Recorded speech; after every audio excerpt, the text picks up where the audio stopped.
to the Sci Squad Podcast. Welcome back to the Sci Squad Podcast. Welcome back to the Sci Squad Podcast. So, how y'all doing? Solid. How was your Christmas? Great. Was it merry? Very. Nah, merry. You guys doing anything fun? Anything cool? I kept it low key, safe, because that's what we're supposed to do this year. Still got a lot of presents under your tree? I do. I have my roommates and I have my girlfriends. And I was going to get my girlfriend's hers yesterday, but she insisted not to because she did not bring mine yesterday. So she was just like, no. And I'm like, okay. My roommate I haven't seen in almost 2 months. So Why not? Where is he? he's just been home. He's just been home in Desmet, and I just haven't seen him. Oh. Well, that's crazy. Yeah, it is crazy. He still pays rent, so if... Hey, that's all that matters. Exactly. Well, fair. Step Brothers, goated movie. Good movie. Yeah. So, it's the end of 2020. It is, finally. Excited. So we're going to do a little look back at 2020 in the sports year. This is going to be a crazy one. It has been one of the craziest years ever. It almost kind of flew by though, right? Yeah. Oh, Well, Holy shit. It's going to be 2021 in fucking 2 days. yeah. In And looking at these 40 things, I'm like, damn, that's crazy. I remember that like yesterday. Oh, But then I also look at it like, damn, the Chiefs won the Super Bowl? Like, that feels like 5 years I ago. know, that felt like forever ago. It's, it's been it kicked off very, very, very poorly in the month of January. Yeah, with the loss of Kobe Bryant, Oh, Lord. it was sad. It's going to be one of those, where were you when it happened? Yeah. I feel like, yeah. I know my parents have talked about celebrities like Michael Jackson and stuff that have passed kind of recently. Yeah. That it's like, Prince, where were you when he died? Yeah, and those are guys even I can remember exactly where I were when they died, and I wasn't even when Prince died. I was old enough to know because I was in high school. But yeah, no, the Kobe one that's a big one. I remember I had a mono and I was going to the hospital to get it checked out, and I was just in the parking lot, and my buddy texted me and he was just like, "Yo, TMZ's reporting that Kobe died in a plane crash or helicopter crash." And my initial reaction, I was just like, no, he didn't. I listened, I'm like, no, he didn't. Like, because I'm like, Right. TMZ, that has to be bullshit. They do that for clickbait. Lo and behold, I Googled Kobe Bryant, and then ABC, CBS, credible news sources, and I was just like, I remember I was at the Sad. gym and I was in the locker room, and I come out of the locker room and look up, and all the TVs turn to one thing, and it's the crash. God, That's crazy. Yeah. It was a very, very sad day. I was a very sad person. Yeah. But we got a lot of stories about Kobe, a lot of things. So that's a positive look at it. Moving on to February. Yeah. The Chiefs won the Super Bowl. Yeah, Patrick Mahomes won the Super Bowl in comeback fashion. Who lost that Super Bowl? The 49ers, baby. Wow, they're 5-9. The 49ers. No, it's crazy because, well, first off, Mahomes should not have won Super Bowl MVP. That should have been Davey Williams, but it's whatever. Here or there. I don't even remember that much. I am a loser. I watched it. It was just a long time ago. It was such a chaotic 10 months. Completely out the window. To be fair, though, with all this chaos, sports has been the only thing getting me through it. That's fair. So if I can hold on to those fun moments, Patrick Mahomes leading the comeback against the team I hate the most, the 49ers, I hold on to that moment. That's fair.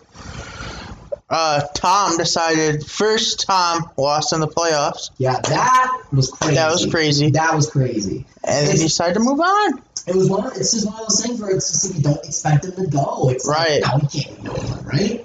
And then I saw the reports that he was leaving, and I was kind of going through the teams, and it was down to the Chargers and Bucks. I'm like, he's going to go to Tampa, isn't he? With all those weapons in sunny Florida. And Tom Gronk went there. Yes. Remember when Gronk came out and retired? Yeah. Remember when the Bucks won the offseason? And they were already picking to go to the Super Bowl? Or some people were. I wasn't. But yeah, it was crazy. And no, honestly, Tampa is where we all expect him to be, realistically. Yeah. Like, Tom Brady is where I expect him to be. Now, I think Tom Brady's having a really good first year in Tampa. he broke the single season Bucks record his first year, and it's not like it's 36 touchdowns. And for a guy who's 43, 44, that's solid. That's incredible for how old he is. But we all expected some struggles, offensive struggles. We don't know what to expect from the defense, and that's what we got middle of the year. And they have a chance to go 11-5.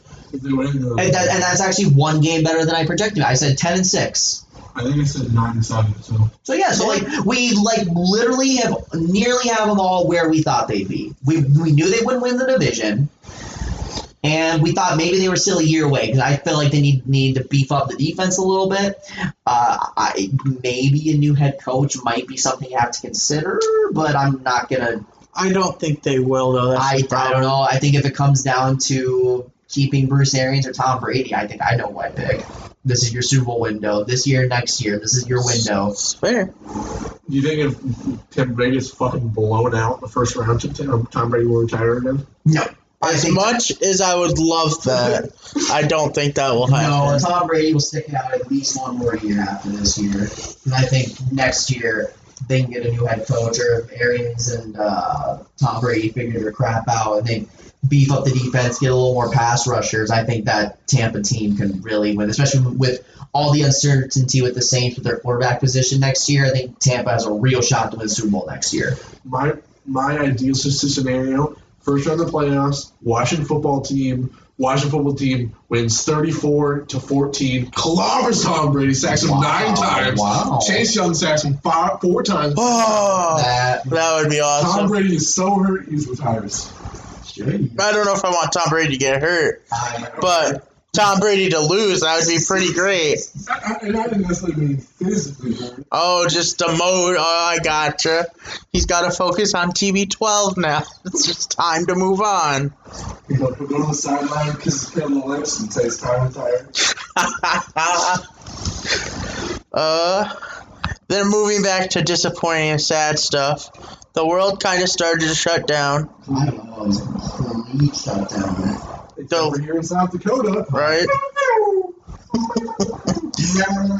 March, it kind of kicked off with March Madness being canceled. It's the 30 for 34. It's going to be crazy. Yes. You really excited to come out with that? That will be one. It's going to be crazy. For the record. I remember they were really playing a quarterfinal match in the Big East tournament. Halftime, done. Stopped it. We can't go on.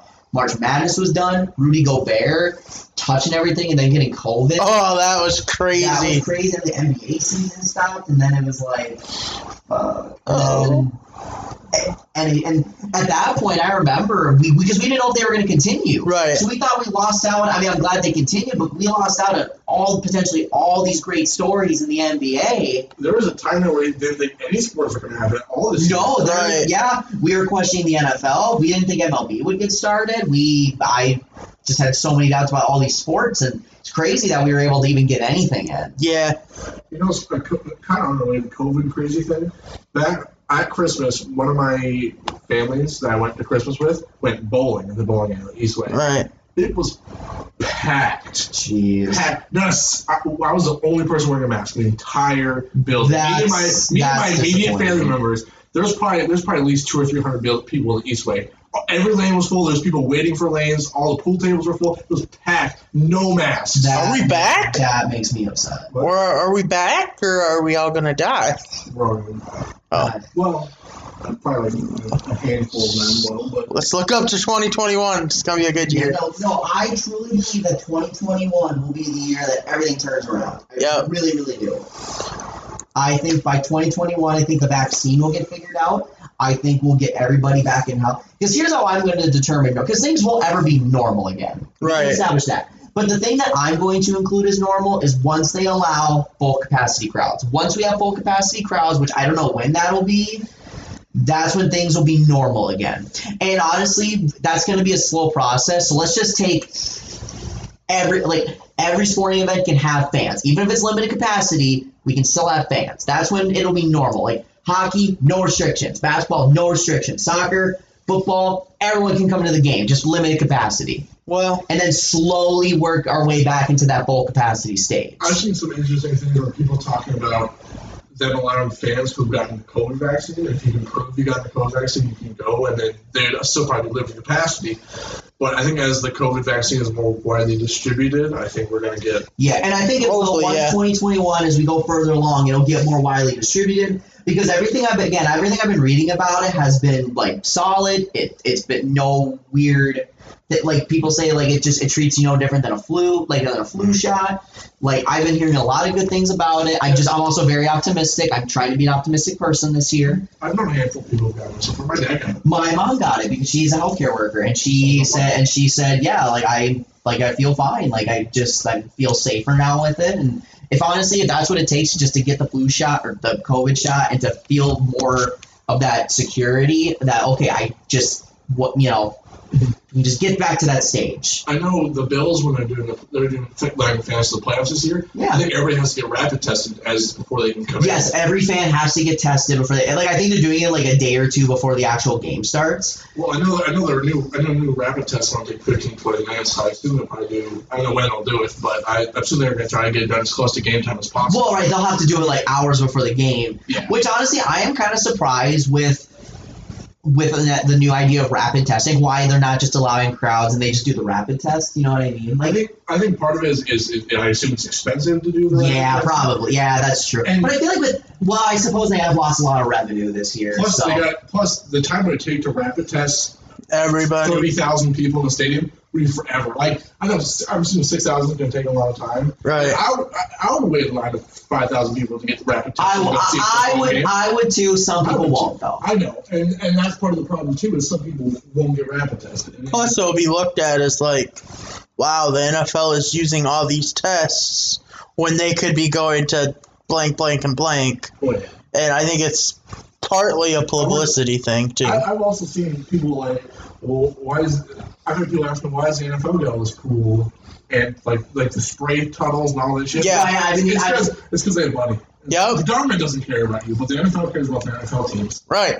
Which, I mean, kudos to the NFL for actually caring about the people that are within that thing. Yeah. I mean, because there's two different ways you can look at it. You can either look at it in that lens, why does the NFL have this when we can't? Or you can look at it like, wow, the NFL is really trying to do their best to take care of things. Which is how I choose to look at it. That's how I choose. I'm a positive person. I love football. So, bring it back. I feel like we're slowly. I mean, we have record low. I mean, of course, there's probably going to be a spike because of Christmas and stuff. But we're at a record low for COVID, or at least in terms of positive cases in a day or in a week. Yeah. We're getting closer, I think. I am very positive about the year 2021. We're getting somewhere, yeah. We're getting somewhere. Baby steps. Jumping back to 2020. But sports-related 2020. The only sport going on for like a month was Korean baseball. Oh. Yeah, I remember watching the Dinos. I cannot pitch in because I did not watch any Korean baseball. Wasn't there like a smaller basketball league that played for a little bit? Yep, the TBT tournament. Yeah, or something like that. Yep. I remember that too. And there was the purple team. I don't remember their name, but they won it. I think that was kind of the start of bubble life. Yeah. But social justice became the forefront of everything. Yeah. I think it doesn't seem as crazy of a year, I think, because we live in Sioux Falls, South Dakota. Right. I'm living in Philadelphia, New York, Minneapolis, even any of these big cities have not only a lot more extensive shutdowns, but the riots and the protests and all this stuff. And it's insane. Yeah. Tearing down statues. And we've kind of been tucked away and hidden from most of it. It's because everybody sees all the way. Well, obviously. We have a very low, diverse community. But even our little protest that we had here, the march or whatever, I thought it was really solid. Then of course, you had a couple idiots that, don't get it twisted, the people that ruined it at the mall was not the actual protesters. It was just people being stupid, just plain simple. But that's, I'm actually not going to say this neither here nor there because that's just disgusting, and I think that's awful. So, it's been a crazy year in that regard. I'm not a politics guy, so I'm not going to get into that a whole lot. We're not going to get into it all because I'm a sports guy. I'm not a politics guy. We can stray away from that. Yeah, but no, and I think it's been really good to see these athletes, and people will criticize them for whatever reason. It's like, oh, well, they're not this and that. Shut up and dribble. Yeah, shut up and dribble. But then last I checked, they're still American citizens. Right. Yeah, they may not get treated. Here's how I always viewed it. Yes, they do not get treated like the average African American, and this is facts. Just because they're famous and they have money, and that's whatever. But why should we ridicule athletes for, instead of using their pedestal when we see them going to strip clubs or getting arrested, beating their wives, they can use their pedestal for some good, right? And stand up for the voiceless.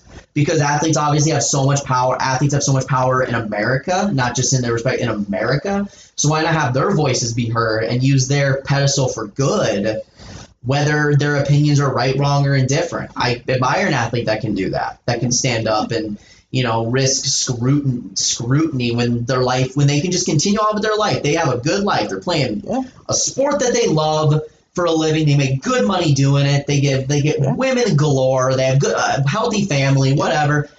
They risk scrutiny for the sake of other people. I will never ridicule an athlete for it, whether their opinions are right, wrong, or indifferent, whether what they do outside the basketball court, or if they do anything, it's whatever. But I don't know. I just think I just choose not to ridicule it. Fair. And then coming up here, the start of April marked WrestleMania. It did. Rob Gronkowski. Two-part WrestleMania. Two-parter. The one in Florida. There was one, yeah. Well, yep. Well, it was supposed to be in Tampa originally, but it got moved to the Performance Center in Orlando. The Undertaker faced AJ Styles in a Boneyard match, which was amazing. The John Cena, Bray Wyatt, Firefly Funhouse match. Amazing. That should have been a 5-star match. Edge, Randy Orton. That was also a good match. I don't care what people say. I thought that was a good match. That's basically all I remember. Brock Lesnar, Drew McIntyre was a fun, hard-hitting there we go. main event. What they did is what you expect from a Brock Lesnar main event. It's just hard-hitting. It was good. Claymore. And then it was time for the Last Dance to take over the world. Joe Exotic, Last Dance. The Last Dance came at such a perfect time because we just got done with the NFL draft, and it's like, what are we going to talk about in the world of sports? Let's talk about the life of Michael Jordan and the Bulls. It was so good. I love The Last Dance. Persuade a lot of people to think Michael Jordan was the GOAT. No, it didn't for me. Awesome. Here's the thing with documentaries. Documentaries are meant to make the protagonist look good. It's supposed to make Michael Jordan look good. No, don't get me wrong. Michael Jordan obviously is the second best basketball player of all time at bare minimum. At bare minimum, we're not going to debate that right now. Well, actually, Ethan's not here, so we're fine. Bare minimum, he is the second best player of all time. So all these things I feel like a lot of it we already knew about Michael Jordan, but then there's those crazy stories like Dennis Rodman, right? Scottie Pippen. I will admit, there are some things I learned about Michael Jordan that I had no idea about. Because obviously us in this room at least, we were not in that era of basketball. Right. So there was a lot of things we just didn't know. We think we know, but we don't actually know. It didn't change my opinion, but it definitely just was like, oh, damn, Michael Jordan was a big deal in the 90s. It made me truly understand why, because I was just always kind of like, oh, yeah, it's Michael Jordan, but what was the big deal of Michael Jordan? Yeah, why was Michael Jordan, he's a great basketball player. Why was he a god? Why was he a sports god? And watching that documentary, it's like, I get it. Yep. I get it now. I truly get it. It was great. It was awesome. It was great. And now it leaves way for 1,000 other documentaries to be set the same way, and I can't wait. Patiently waiting when I'm in my 40s and I can watch the LeBron. The 10-part documentary on LeBron. I am just patiently waiting until I'm 40 years old. Will be exciting. I'm excited. I'm looking forward to it. We'll live stream it right here on the podcast. We will. We'll all get together. We'll all get together. That will be a crazy time. It will be a crazy time. It will be a good time. The match kicked off. Peyton Manning and Tiger Woods. It was so much fun. I enjoyed every second of it. I don't usually watch golf, but I enjoyed every second of it. I remember that. Well, it's when sports came back. It was like nothing was going. It was horse racing, Korean baseball, and the match. I didn't watch any of that. And NASCAR, but we don't watch NASCAR. We don't know if we consider it a sport. Low-key, I've probably seen more NASCAR in my life than golf. That is crazy. I've probably seen more golf than NASCAR. And I don't watch golf, so that tells you what I watch for. But, yeah, the match, there was a big year there. The bubble life decided to start coming up. The NBA, the WNBA, the MLS, the NHL. All successful tournaments, by the way. Yeah. Between Major League Soccer, NHL, WNBA, and the NBA and all their bubbles. Does anyone want to guess how many COVID cases there were combined? 2. Ben, do you want to guess? 10? 0. 0 COVID cases between the NHL, NBA, MLB, or not MLB, but like all the leagues that did the bubble, 0 COVID positive cases. That is incredible. That is very incredible. I know, I'm watching it too. I'm trying not to watch it. I'm trying not to laugh at Step Brothers. Osaka won the tennis open. Didn't watch that. It was a shocking event. Yep. Her husband, Naomi Osaka, won, and that was right after all the social justice stuff. It was a big deal that she won as an African American young woman, 23 years old, first Asian to also win, because she's an Asian African American. Crazy stuff. It was just awesome to see, like, the world of sports kind of make for it. She was also just named Female of the Year by I see that. AP. I thought that was fantastic. So that's awesome. It's awesome. There are a couple finals, championships, World Series, all that stuff. I remember these. Yeah, LA taking the NBA and the World Series. Tampa Bay won the Stanley Cup. Who won the MLS? The Columbus Crew. The Columbus Crew. The Crew have been saved. They won the MLS Cup after they were supposed to move like 2-3 years ago. Did I ever tell you guys? Have I ever told you guys the story of the Columbus Crew? No. I have not. It is such a crazy story. It should be a 30 for 30 documentary. So 3, 4, no wait, 5, 7. No, I'm just trying to think. So 3 years ago, all right. The Columbus Crew, which is one of the like MLS original 6, they're one of the first teams to be in Major League Soccer. They were on their way out. Their owner wanted a new stadium. They were like, I am not listening to anybody. I am moving this team to Austin, Texas. And for MLS fans, this was a big deal because like this would have been the equivalent of like the Bears moving or the Packers moving up shop. It's like that big of a deal to MLS fans. Dang. It's like, you can't move this team. This is one of the original teams. You can't do this. They have their stadium, Matt Free Stadium, is the first soccer specific stadium in the United States. So they're kind of like America's team for soccer. So you can't move this team. So then starts the Save the Crew movement. # Save the Crew. And it wasn't just in Columbus. It was league-wide. It was international. Like, there were literally international teams, like big European clubs, and there was like fans that had Save the Crew. NFL games. You would see like fans at so many like stadiums like that were like Save the Crew. Celebrities were hashtagging it. Like, so many people were on this movement. There was like parades. There was people like Anthony Precourt was the owner's name. They were literally like keeping him up all. They were literally like banging drums and like doing chants outside of his house for like weeks to say, don't move this team. There was like not riots. There was like mass amounts of people at the they got his kids there. His wife there. I am watching AEW right now. Insane. That's incredible. They're doing the 10 bell salute. Oh, that's so sad. That's really sad. Remember when the Chargers moved and everybody piled their shit out in front of the old stadium and burned it? Yeah. That was so funny. All their merch, their jerseys, and like something like a full ass like Chargers grill they threw on it. Yeah, I know. But yeah, so then the Crew, like, and then eventually it just got to this point where Precourt was like, okay, I obviously can't move this team. And then actually like government officials in Columbus stepped in. They were like, we're not allowing you to move this team. We refuse. You have to sell this team. There's a lawsuit, and they won. So then they were forced to sell the team. The Browns owner is actually now the owner of the Crew. Really? Yeah. Jimmy Haslam and his family, they bought the Crew like a week after the lawsuit ended. So then they, it was such a crazy thing. So he literally bought the team, he bought land, and the stadium was under construction all within a 2-week span. And they're actually opening up their new stadium this year in Columbus.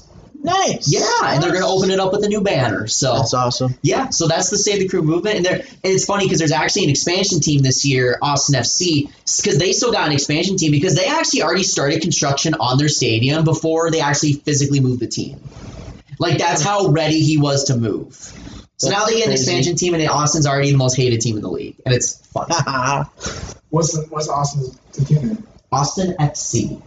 Their logo is a big tree, and it looks like shit. Actually, their logo's decent, but their uniforms are dog shit. And it makes me happy, because I hate Austin. Yeah. And they haven't even played a game yet. I don't know, their logo's just a tree. It's literally just a tree. Like, it's a cool-looking tree, but it's just a tree. Could be worse. It could be better. Their stadium looks pretty dope, though. Yeah. Does look nice. Yeah. But, that was the Save the Crew movement, and they rewarded their fans a couple years later by winning MLS Cup. Amazing. It's a cool story. It's got to be a 30 for 30, and if it's not, I'll direct it. There you go. So. All right. Josh Turner, how was the World Series? Yeah, how was the celebration? It was fun. You know, I got COVID right after it. Yeah. That didn't really stop me though from partying and stuff. I know. Why would I? Just on the World Series. They won the World Series. Exactly. It was fun. It's crazy. How excited are you for this upcoming season? You know, I'm kind of getting used to not playing now, and I kind of like it. I don't blame you. Like, once I get into it, it'll be fine, but it's like, I'm like relaxed, my body doesn't hurt every day. Yeah, right. Well, and honestly, you're probably partying so much to where it's like, oh, I just need a break. Yeah. All that partying you did, winning the World Series, paparazzi everywhere. I'm kind of surprised there's no one following you right now. Yeah. That's what Sioux Falls. I can retreat back here. Nobody really knows who I am. Right, they just know you as, just good old. They call you Ben for some reason. It's kind of like the aliens. Right, that's your Sioux Falls name. Is Ben Olsen. And I'm sorry we just exposed you on the pod, but that's okay. Yeah. Not that many people listen to that. Rip. Rip us, but that's a good meme. So the football team decided after a ton of allegations, and all this stuff going on, that it was time to change the name. I still think I saw a thing the other day that was like, how the NFL owners need to sit down and they cannot allow Dan Snyder to be an owner of this team. They can't. They need to band together, and this is like, and the NFL needs to do too. This is I think it's unacceptable the fact that he's still the owner of this. I 100% agree. I think this has to be a league-wide issue. I think it's a stain in the game. Like, I understand like if this is a 1-year thing, but now Daniel Snyder's just there's a legitimate a thing where he might just stick it to the NFL and keep the name the Washington Football Team. You can't have that. I think that's ridiculous. Like, I understand it's funny for a year and it's whatever, but this is going to be the actual forever name of Washington. Absolutely not. And with everything that's been going on with Dan Snyder and how he's run this team to the ground, and it's just so. The NFL needs to step. But it's been such a year. Like, a year where they can make a decision. Think about it. I don't think of them as the Redskins anymore. I feel like that was like 10 years ago. Right. They're the football team. Which honestly, I mean, that's good. I mean, because in theory, that's what, people that protest, that's what they wanted. They want us to forget the Redskins. Right. And it's going to happen. And now it's happened. I don't even really catch myself calling them the Redskins anymore. The old whites in the booth call them the Redskins. Yeah. But like normal people, when I have conversations, older people in general, I've even seen old like Redskins legends, like they'd even call them the Redskins because they're just not used to it. But like, I don't know, if I'm in a conversation, I use football team. I don't know. And to be fair though, if I played on the Redskins for 20 years, I would probably. Well, right. On the Redskins too. Yeah, but. They need to change the name. I actually do like their uniforms though. I love their uniforms. So with their uniforms, they can work with that. Maybe add a few things. They can work with that. I don't think they need to add anything. Like that cool W they have. Throw that W like within the name, like Washington. What do you guys think they should name the team? I like the Red Pits. That was my favorite one. Like when they still coming up. Yeah, I like that. I think they could, as much as I hate to say it, I think they could keep football team. As much as I know, No, it just kind of, it works. I don't know. No, it's, they got, what they need to do is they need to change it to the Washington Warriors. And then they can keep the W. Then they can keep the W. If it was that big of a deal to keep the Native American heritage in there, they can do that with the Warriors. And then spears on the helmets. Yes. But then you're gonna get people. Warriors is obviously not nearly as bad as the Redskins, but it's not really that big of a step in the right direction, you know? Well, no, but in theory, it's like, okay, well, because obviously Redskins was an offensive term to some people for understandable reason. Because there's a lot of, like, high school teams that use, well, like Washington Warriors, for example. We use them for an example. They have, like, a Native American, but they're called the Warriors, and I have heard no complaints about it. Yeah. No, and I understand. They had to change their logo. They had to change their logo. Well, because it was the Redskins logo up until last. Well, and here's the thing. That is why you don't use a Native American logo, because there have been teams that have had to change it. Like even my mom's old high school Brainerd, they're called the Brainerd Warriors. They had to change their logo because it was just a big Native American chief head. So they've had like, don't go. That would literally just make it like Washington Warriors have like a spear going through it. I think that would be okay. And just have like the spears.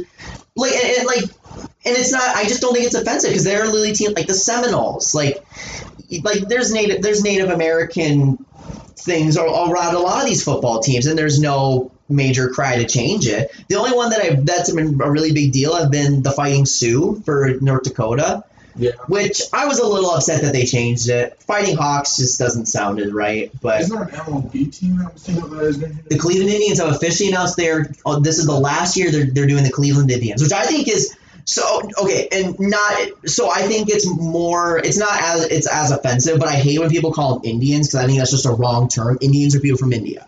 Yeah. That's how I was raised. Native Americans is the proper term for it. Indians are people from India. That's how I was raised growing up. Like my grandma, my mom would never let me call them Indians. Like whenever we say Indians and Cowboys, my grandma was like, "They're not Indians. They're not from India." And I'm like, fair point. That's how I grew up. I know. Like they're not Indians because Indians are people from the country of India. Yeah. So I think that I'm glad that the Indians are changing their name. When the Redskins change their name, I'm like, okay, like I get it. Like Redskins is a derogatory term. Right, it's a derogatory term, and if some people argue that it's not, okay, but who cares? It doesn't affect you. If you're not a fan of this team, why does it affect you? I'm a Rams fan. I don't care if they change their name. Right. Like, would I have cared if they kept it? I would not have, because it doesn't directly affect me, but to some people it does. And I'm a Rams fan, so it's like it needed to be changed. Yeah. It's not long enough. Yeah, and I honestly think it's just the start of the whole process of just clean slate. Get rid of the owner, get rid of everybody, get rid of the old team, just new team, new future, new direction, new everything. Well, I think they're kind of started that without getting rid of Dan Snyder. They've changed the culture. Yeah, no, and like not even, and like I know we like throw that term like, oh, there's a culture change. No, like there needs to be a legitimate change of the Washington football organization, of everything. Just they've been an embarrassment to the league for the last 20 years. 30 years. 30. When's the last time the Washington football team was good? 70s and 80s? This year. This year! Maybe a couple 2020, right? And there's been a couple loose years in like the late 2000s, early 2010s, like with RG3, and there's like 1 year with Kirk Cousins they won the division. Like there's those years, and then they went back to mediocrity, borderline terrible. In summary, the NFL needs to make Dan Snyder sell the Washington football team. Yes. I mean, I don't think anybody, and honestly, except for Dan Snyder, would argue with that. They honestly shouldn't even wait to even sell the team. Demote him out of it. And just do what the Clippers did. Get rid of, what was his name? The old Clippers owner who got in trouble for obvious reasons. But Sterling or something. Donald Sterling. There we go. Just get rid of him. He cannot be a part of this organization. We will run the team until someone buys it. We will do all the organizational stuff.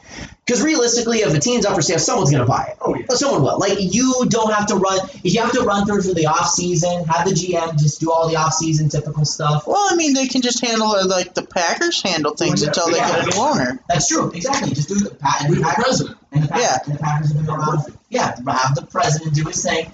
The Packers have been around for 150 plus years. Right. Not 100. Well, not 100. 100 years a couple years ago. I think like 1917 was our first year. Too long. 100 plus years of greatness. 100 plus years of greatness. Worked fine for us. Right, and they're one of the most recognizable brands in the NFL. Yeah, and probably in the world. Maybe not the world. When you think of football teams, there's Cowboys. There's Cowboys and the Packers is what I think of.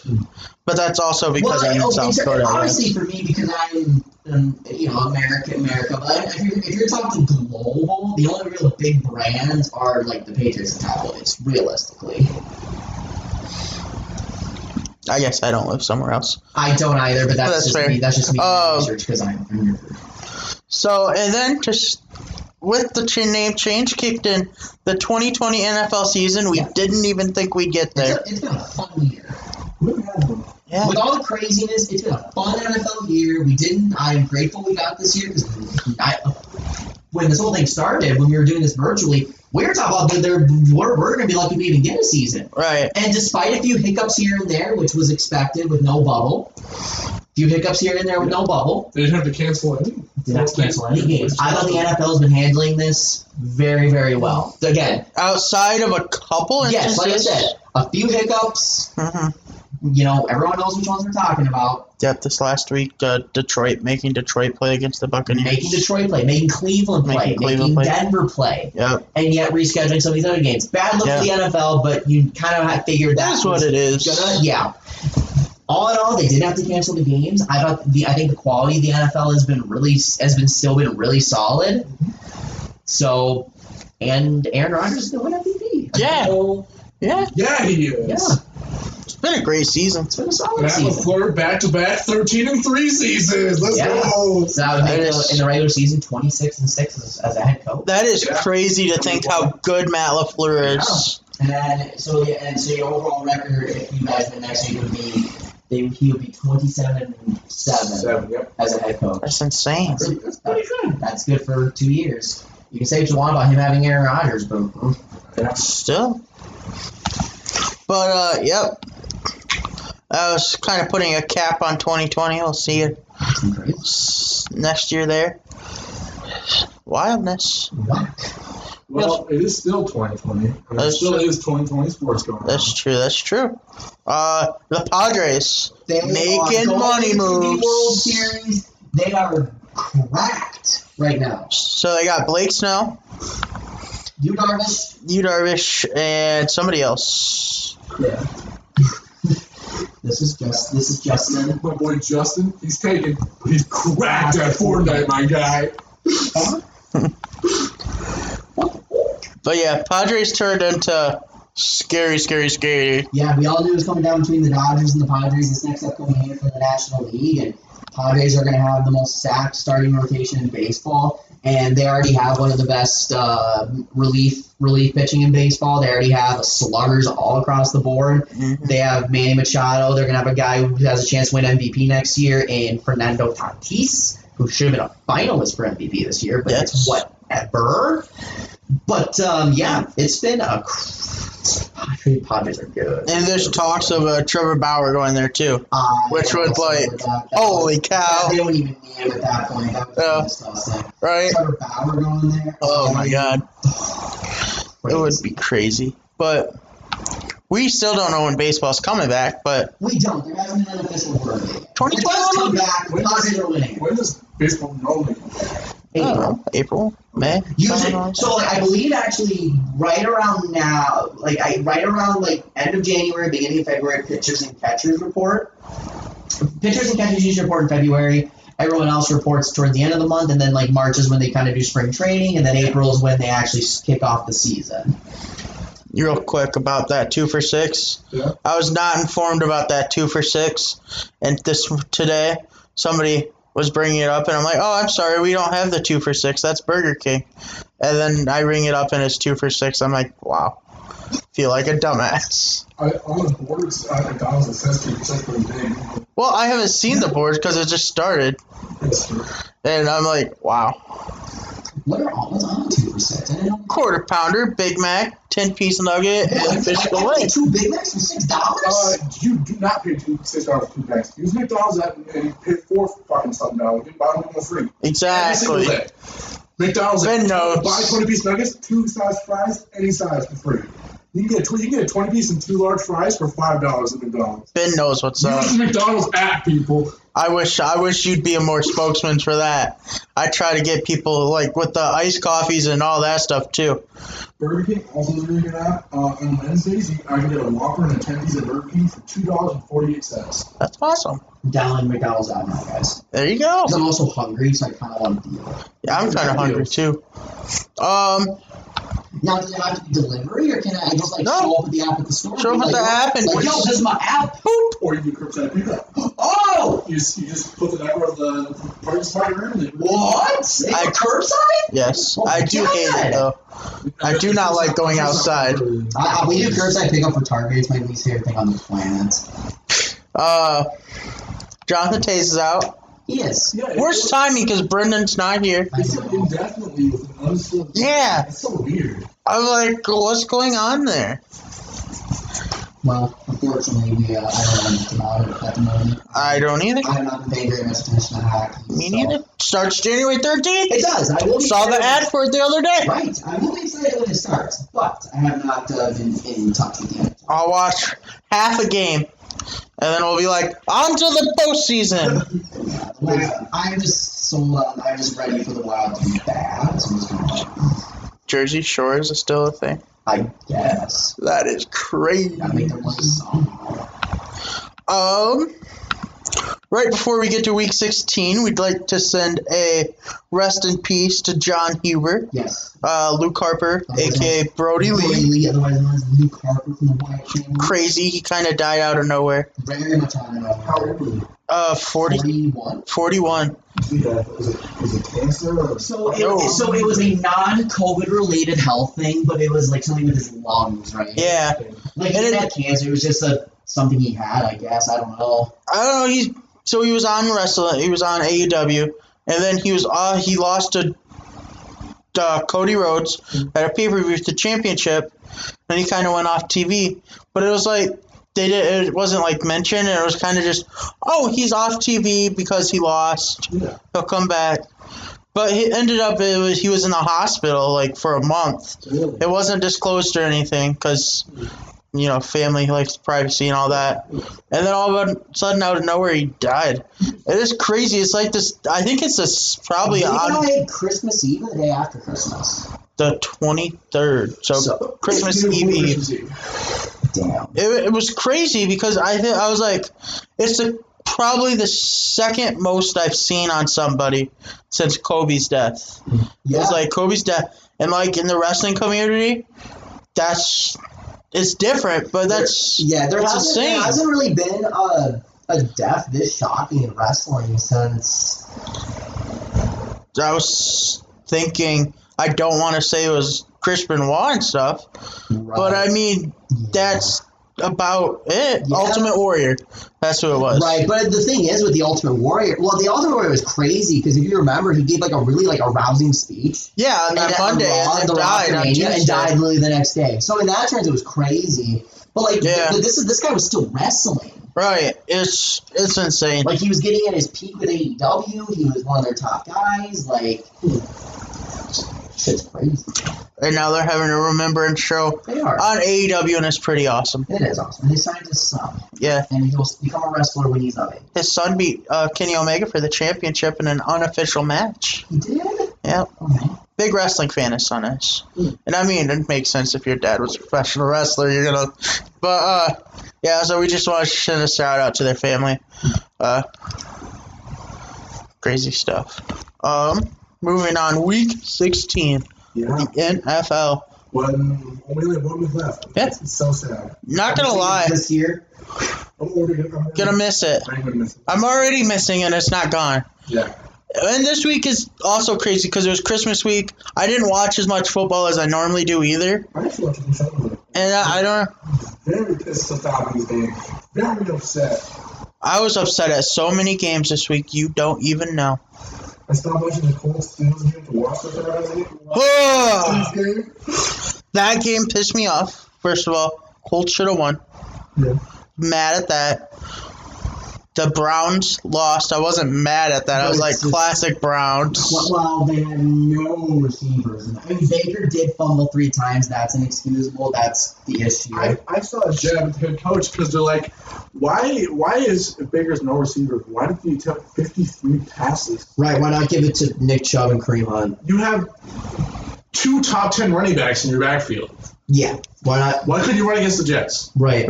When you have a top offensive line in the league, there's no excuse on that regard. Yeah. So it's I am also asking Kevin Stefanski that. Yeah. Like Nick Chubb is probably a top 5 running back, and Kareem Hunt's not that far up on the list. No. Right. And if he's not top 10, he's top 15. Oh yeah.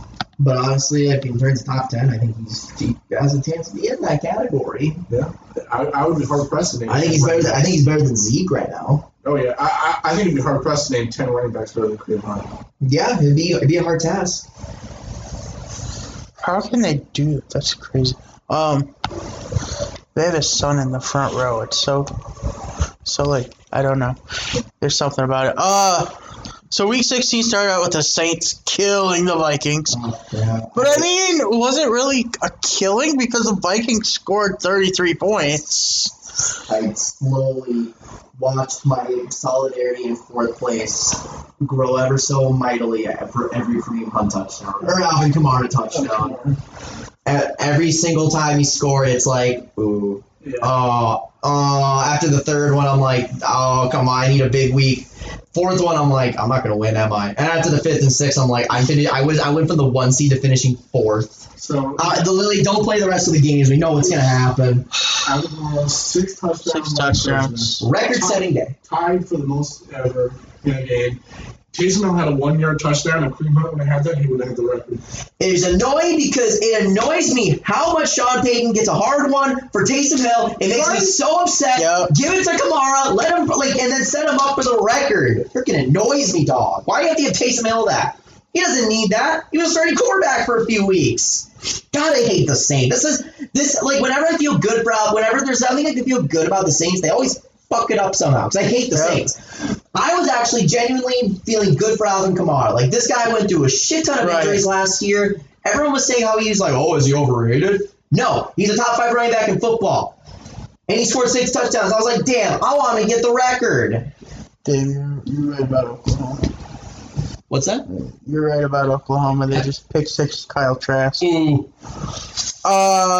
They're balling right now. The Jags secured the first pick in the draft. Trevor Lawrence? Jaguars. Yeah, and with a win. And are the Dolphins going to be the top 5? The Dolphins They are. have claimed Texans. the top 5 pick is the Houston Texans. As of now, the Dolphins, who might go 11-5, have the 3rd overall pick. Gotta love Bill O'Brien.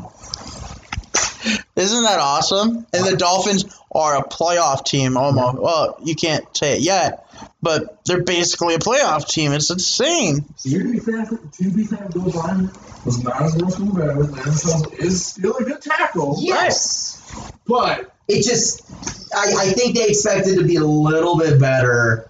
Yeah. Right. But then again, I feel like when you trade DeAndre Hopkins for a bag of chips and an old running back. Yeah.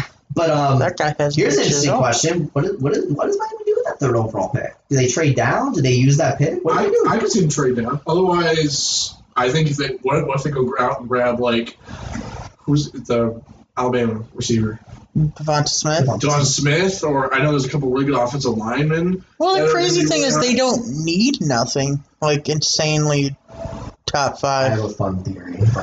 I think trading down makes a lot of sense to help Tua. You trade down with a team who wants a quarterback at that 3rd spot, which there's going to be teams who are right. If I have to take a shot in the dark, I think it's going to go Trevor Lawrence, Justin Fields. But if Justin Fields doesn't go 2, Which there's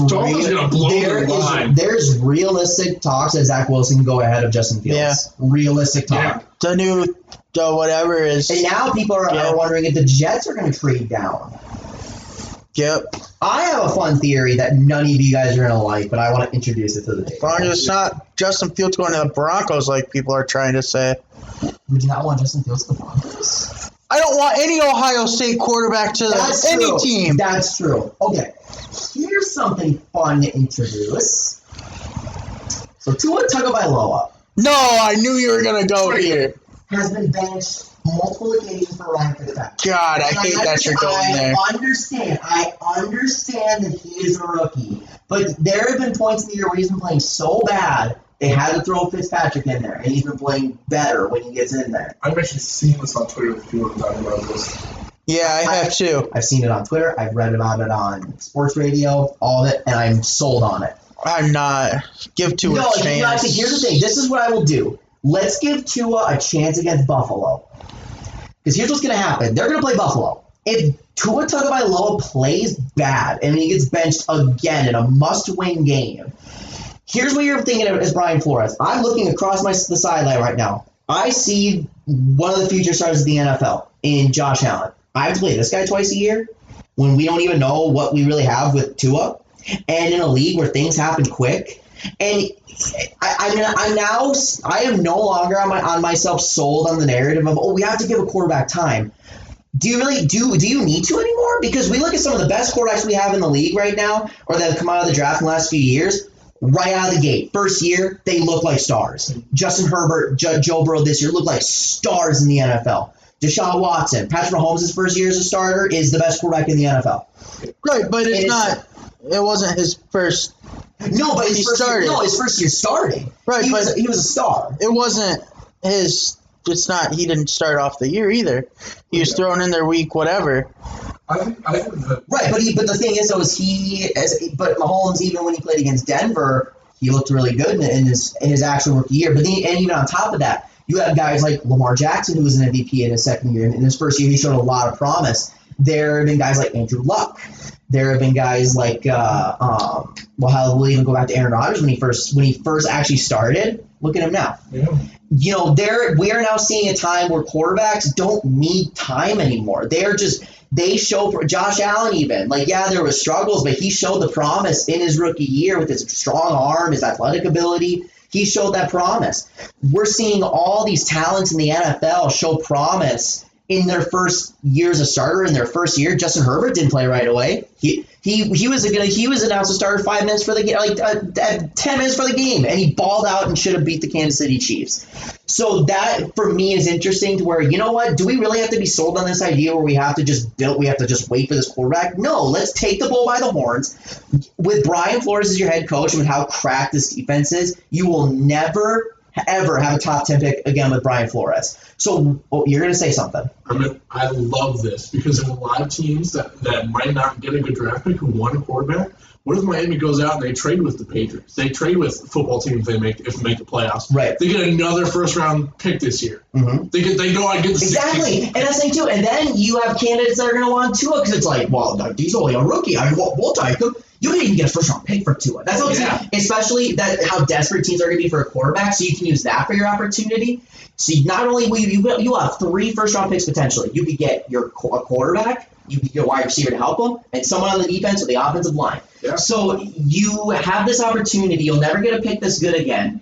And, Tua's done some decent things, but overall, he's not been looking that great. They're winning games, but that's because Brian Flores is an amazing coach and their defense is fantastic. And they have talent on the offensive side. They have Myles Gaskins. Holy crap, that guy's good. Devontae Parker, Mike Gesicki. They have some talent on the offensive side. And the fact that Ryan Fitzpatrick's outplaying them in a lot of moments, I think it'd be really interesting if Miami trades Tua and they go out and get a quarterback. I came with the team. I know who's going to trade for it. The Broncos? Sean Payton. Oh, my God. The Saints. No, because I love Tua. I would think not that. The answer. Bring Tua in. Get him a year under Drew Brees. And another thing, too, is we have to consider with Miami, there's going to be more pressure for their quarterback to see right away because the Jets are going to get a guy. They're going to get Justin Fields or Zach Wilson or somebody. And then on top of that, the New England Patriots are going to need to get a quarterback. Yeah. Like, there's so much pressure for them to succeed right away, especially when the two best quarterbacks in the draft class are both in the AFC, and Joe Burrow, before he got hurt, was amazing. Justin Herbert, he's the second runner. He's the runner-up to Rookie of the Year. At worst, he's the runner-up because he is either winning it or he's finishing second. Yeah. It's Justin Jefferson or Justin Herbert for Offensive Rookie of the Year. And Justin Herbert, who just broke the rookie touchdown record for quarterbacks. I think he would. I give my vote to Justin Jefferson, but, like, I get it. Give it to the quarterback. I get it. That's why I'm giving it to Justin Jefferson, somebody different than the quarterback. And I think with Justin Jefferson's also having historically just as good of a year. Randy Moss type of year. Baby Moss? Yeah. My favorite nickname in the NFL, Baby Moss. Anyway, Sean Payton is going to trade for Tua. I'm not sold on your whole... It's time to get rid of Tua at all. You do not have to be. I am just throwing it out there. If I am Miami and if I'm Brian Flores, I introduce the conversation. Like, I get it. Again, it is a rookie quarterback. He's done some things good. I get it. But there's nothing that I've seen out of Tua that is, like, groundbreaking. Like, this guy's going to be a star. Whereas opposed to all these other young quarterbacks we've seen, Kyler Murray even, another guy who's been looking like a young star. Like, this guy's going to be a star. I haven't seen that with Tua. Where's Tua coming from? What's that? What college did Tua come from? Oh, college doesn't matter. No, what college did he come from? Alabama. Okay, so it's not Ohio State. It's not Ohio State. We have something to work with. Right. Brian Flores is taking... I feel like he's almost not giving Tua the chance to in those crunch moments. And I understand that. He takes Tua out and puts in Fitzmagic every time. And yes, and I have seen that. Like, he has not been giving ample opportunities to see what he can do in those big situations. But when you're a team fighting for a playoff spot, like when you're a football team and you're actually winning games, when your roster believes that you can actually win and get to the play. We were watching Step Brothers. It just collapsed. The bunk bed just collapsed.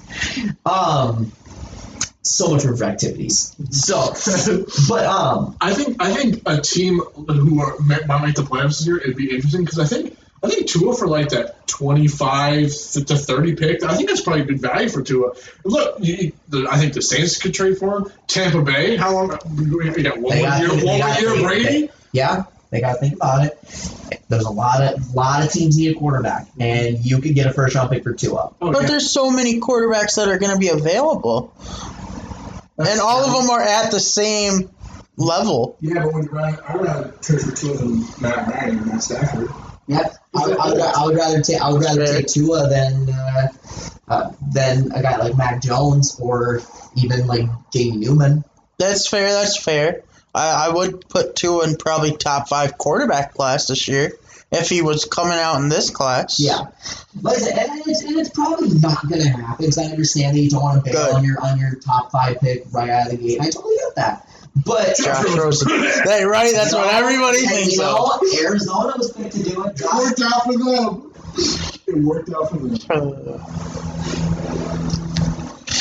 But I don't know. Yeah, so I get it, they don't, but I think they should. I think they should get a guy like Zach Wilson or Justin Fields or even Trey Lance.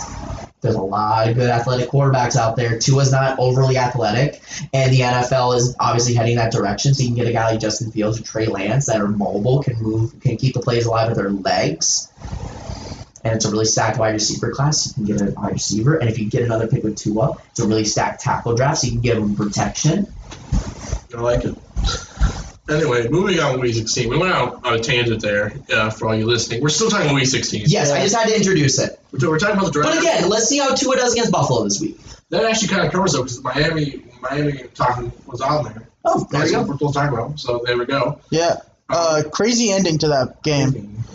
But yeah. Terrible execution by John Gruden. Get the Raiders fuck out of town. That's all I care about. Raiders suck.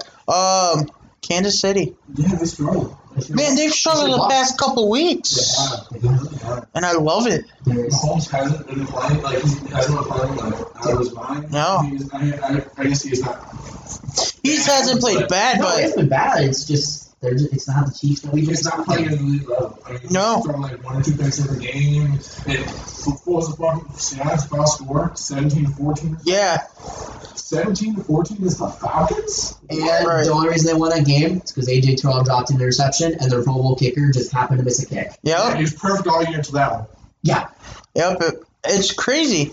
And not to not give credit to the Falcons, because the Falcons in the second half of the season have turned it on. Oh, yeah. The Falcons, they had most 17 points. Right. Realistically, the Falcons, if they would just close out games, the Falcons should be in that running for a wild card spot. Yeah. So it's funny because I think we do talk about this every year. Why are the Falcons so bad? They're a good team. Right. Because they are always a good team. They're just... It takes them too long to get going. They need a basketball schedule, right? Not a football schedule. The Bills won. Bills did win. They are the only team I think that can beat Kansas City legitimately in the AFC. I think they have a really good shot too.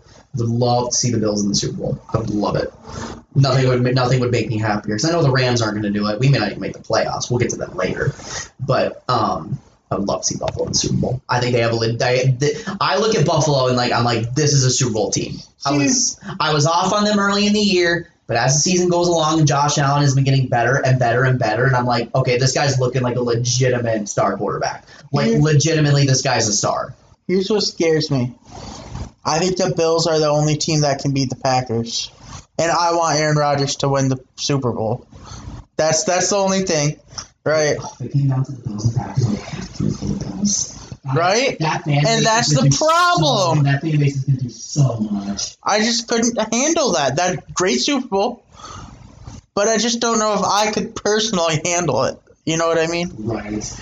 But both teams did look quite in control of their destiny. Packers cursed off. Oh, my God. And that's a team that some people, Brendan, could go to the Super Bowl.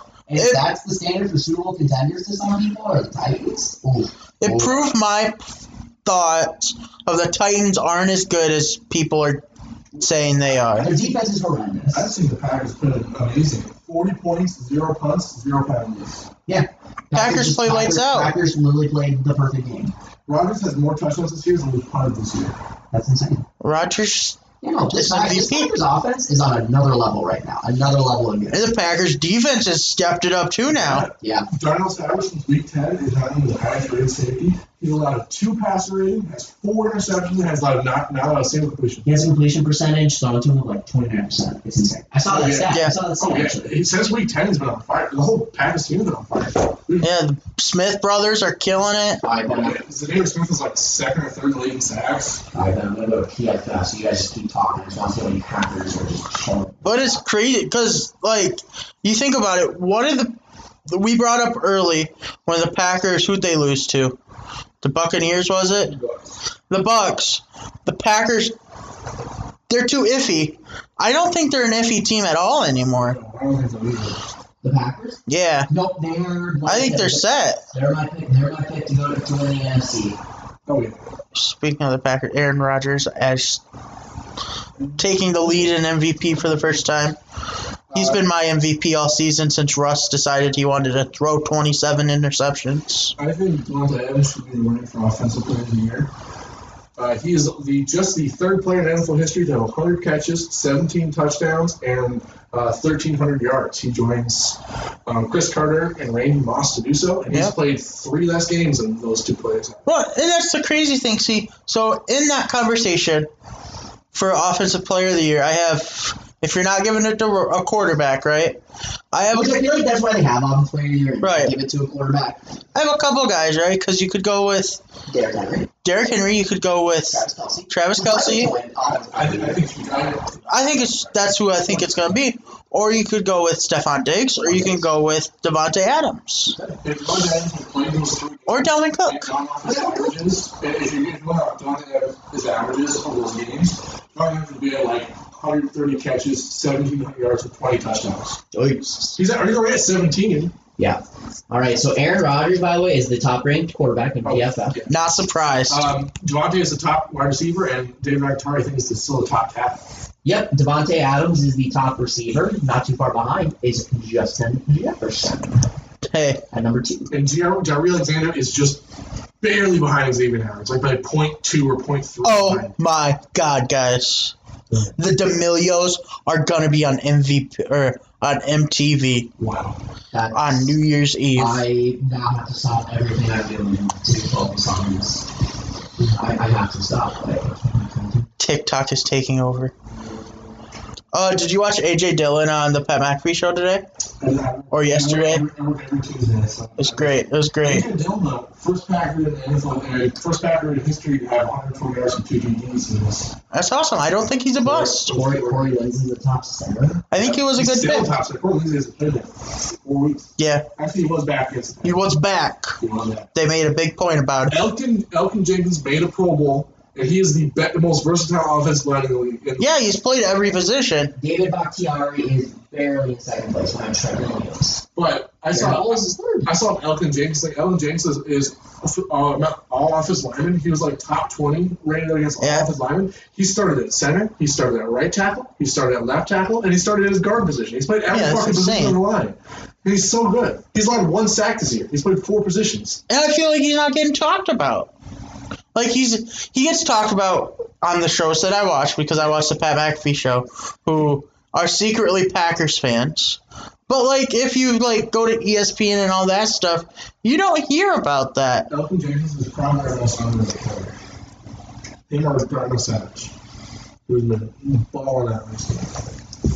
Both him and Rashawn Gary, other first round picks from that year, great. It's insane. Top safety, Adrian Amos is 4th. Yeah. And Darnell Savage is 8th. Yeah, they're both top 10. I saw that the other day, too. And then linebackers are just 16. Linebackers probably not, I think, because I don't think they count edge rushers. I think that's what they count Zadarius Smith as. Yeah. I mean, we'll have Christian Kirksey somewhere in there. He had a pick. Yeah, because they have interior and edge defenders. Edge defenders are there. Yeah. Rashawn Gary's been playing good, though. The top interior defender is Aaron Donald. Are we surprised? Aaron Donald? The best defensive player in football. Even though TJ Watt's winning decoy, but that's okay. Khalil Mack is the top edge rusher. Things are normal again. Zadarius Smith is 15th out of Zadarius Smith is like 3rd in sacks. He's like 14 or 15 sacks the other. Yeah, my guy's a straight baller.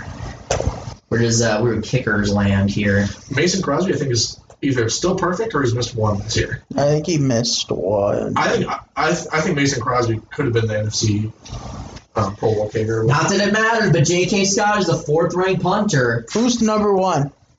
It is John Fox. Jack Fox from Detroit. Jack Fox. That was a good pick. You know what? That's the worst punter in the NFL. Dan Bailey by a long shot. Punter. Oh, punter.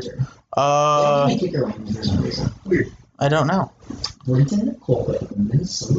Oh, well, not surprising. Johnny Hector's having a down year. He's ranked 20th. Oh, where's Colts guy?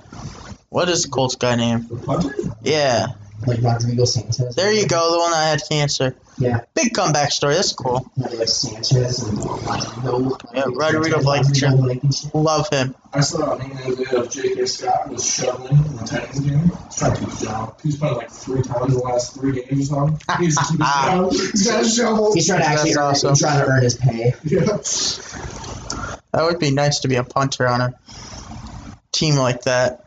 Yeah, how awesome would it be to be J.K. Scott? You don't have to do anything. Just stay warm, watch Aaron Rodgers. He really sit on the bench last week. He's not. Yeah, sit and watch football. I think he did hold the extra points, but there you go. It's true. So he has to hold a couple. Just boom. Go out there for a couple plays. What else happened? The Browns without wide receivers struggled immensely against the Jets and lost. Bad game by Baker, 3 fumbles, bad coaching by Kevin Stefanski. Such a bizarre game. Kyle Trask has thrown 3 interceptions. Yeah, that's crazy. That's not good. I don't like that. Did you have another game this season where he threw a couple of interceptions? And everybody's like, oh, he's out of the Heisman race. LSU, I think. Or the game before that. Well, he's already a finalist, so they can't take that away, but he's certainly not winning it. No. Brendan, that was another Brendanism. Kyle Trask is winning. Steelers first to the North. I didn't think they were going to do it. I thought this was the end of the Steelers. Right. Browns winning the North. I think it's still going to get bounced in the first round. They're going to play a good defense, and Big Ben's going to go. Steelers are good in the second half. They're benching like half their players this week. Oh yeah, I saw that against the Browns. It doesn't really matter if they win this week. Because they don't have the number one anyway. Miles Garrett, revenge game against Mason. That's what I was telling Sweeney. I was like, so. Is Mason Rudolph playing this week? Yeah, he's starting. Rest Big Ben. Yeah, because it doesn't matter if Steelers win or lose. It doesn't affect the playoff position. So they're that's the North and AFC North. Well, right. What about seeding? I think it is. Oh no, it doesn't matter because the Bills beat them. So no, because then let's say the Bills lose and the Steelers. I think if the Bills lose, they have the same record. Oh yes, you're right. So it doesn't. The 3 seed round. Okay, then yeah, that doesn't matter. It doesn't matter at all. But good second half by the Steelers. Horrible first half. Colts broke my heart there at the end. Not their fault. But it is what it is. Yeah. I don't like it either. Yeah. Like Pittsburgh won. I watched the last 2 minutes. I was like, all thought they were going to lose. We were hoping they would lose too, I think. Seattle to clinch the West. Yeah. I kind of expected there. I was expecting a better game though. I think 2 or 3 weeks ago, I thought the Seahawks might not win the West, but then the Rams lost to the Jets. That's fair. Yeah, that's kind of what did it for me too. Yeah, it's like, okay. Yeah, they're in a playoff match this weekend. Mm-hmm. They are fighting for playoff lives without Jared Goff. Yeah, I mean, without Cooper Kupp, and Darrell Henderson, and Kim. Blessing in disguise. Right. So we're not going to win. So again, go back. I think you forgot to mention all the players. Yeah. So here. I am done with Jared Goff. I want him gone. I understand that they have a lot of money tied to him. I understand we don't have a first-round pick. I understand that we for a first-round pick. I can't. Oh, no one's going to give a first-round pick for Jared Goff. I wish. Get a second-round pick for Jared Goff. I understand, but we need first-round picks. If we want a good quarterback in this year's draft, which we're realistically not going to get, we're just going to have to hope that some guy falls that we like enough. And the problem is we can't tank next year because our defense is too good to tank. And Jared Goff and Sean McVay are good enough. Well, Sean McVay is a great coach, but Jared Goff is good enough to not be the worst team in the league. You might need to trade your best player to tank. Aaron Donald? Traded for Tua and like all Miami's first-round draft picks. I have mentioned it so many times, and everyone says I'm crazy. But if we want to move in the right direction, I totally get it too, because there's so many teams who just tread in mediocrity. Like they're 6-9 and 8-8. They're not bad by any means, but they need to. The Rams to be good. You need to clean house. The Rams have. That's what the Broncos did, and look where it got us. The Rams have an elite defense, elite coach, elite weapons. They're still building. A very, very good offensive line, a solid running game. It is painfully obvious what is holding us back from being a legit Super Bowl team, and it is Jared Goff. It's quarterback. So it's the quarterback, the most important position on the field. So I do not care how it happens. I do not want Jared Goff starting on my football team next year. I understand that we probably will not get a pick this year. We may have to tank next year or hope that there's a guy that ends up being really good that can fall or something. I can't do Jared Goff anymore. I can't do it. Trading for a veteran quarterback.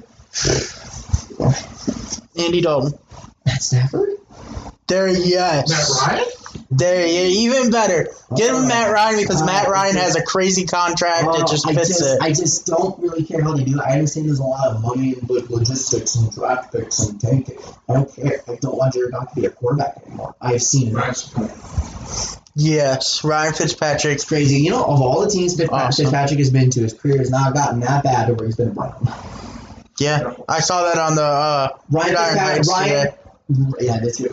Fitzpatrick is my honorary Hall of Fame guy.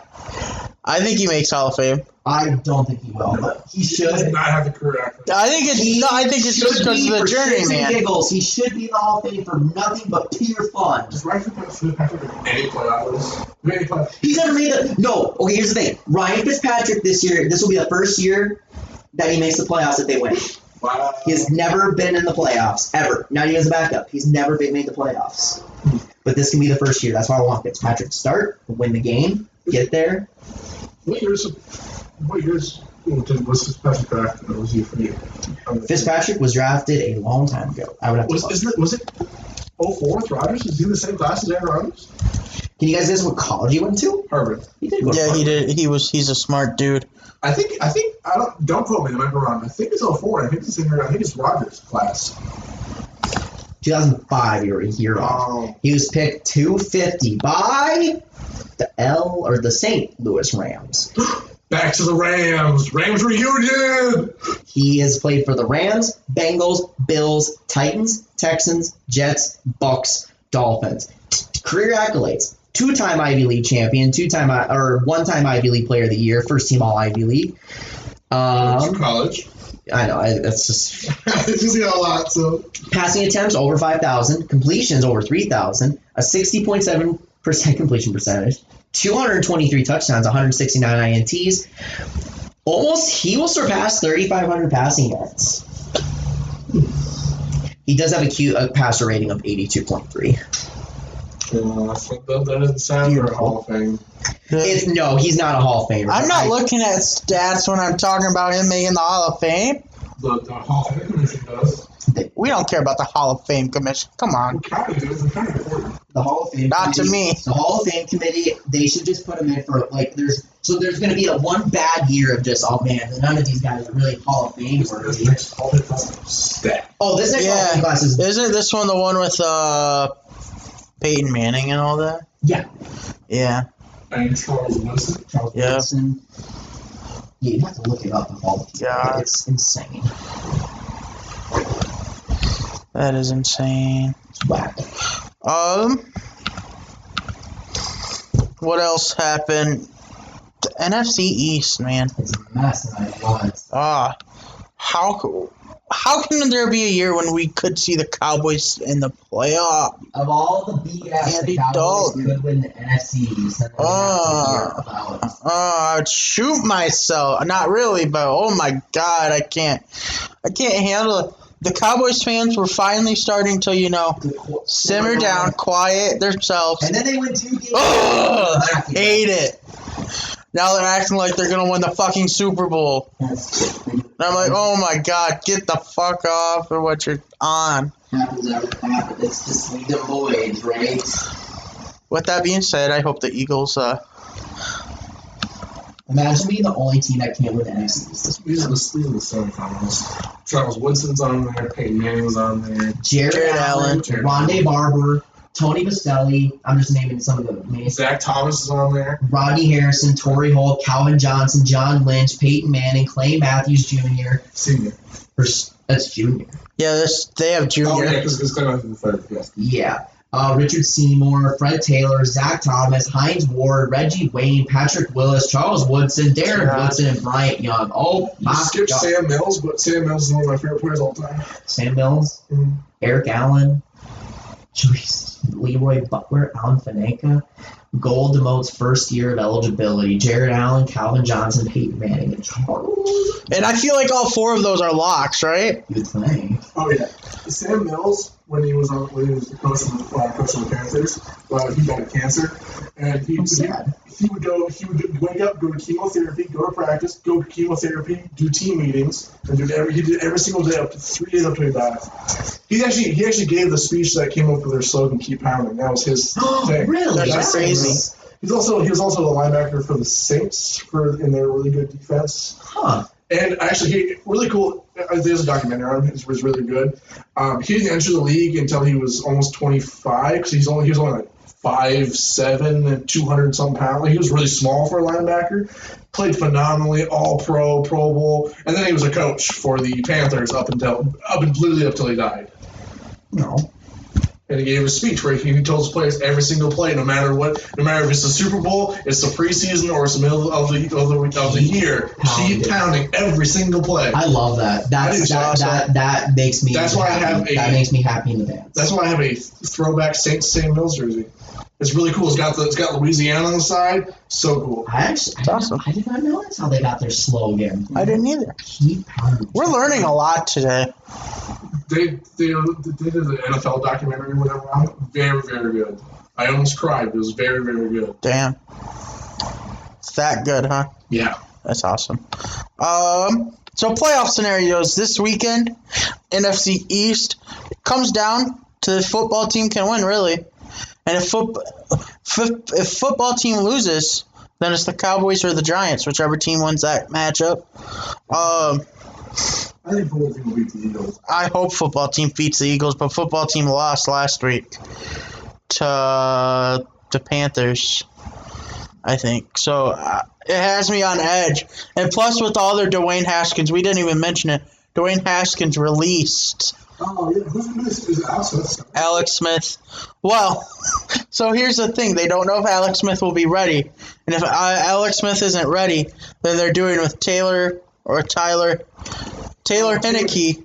from the AAFWS WCAM. Former XFL starter, a former CFL starter, and a former whatever starter this week. Yeah, if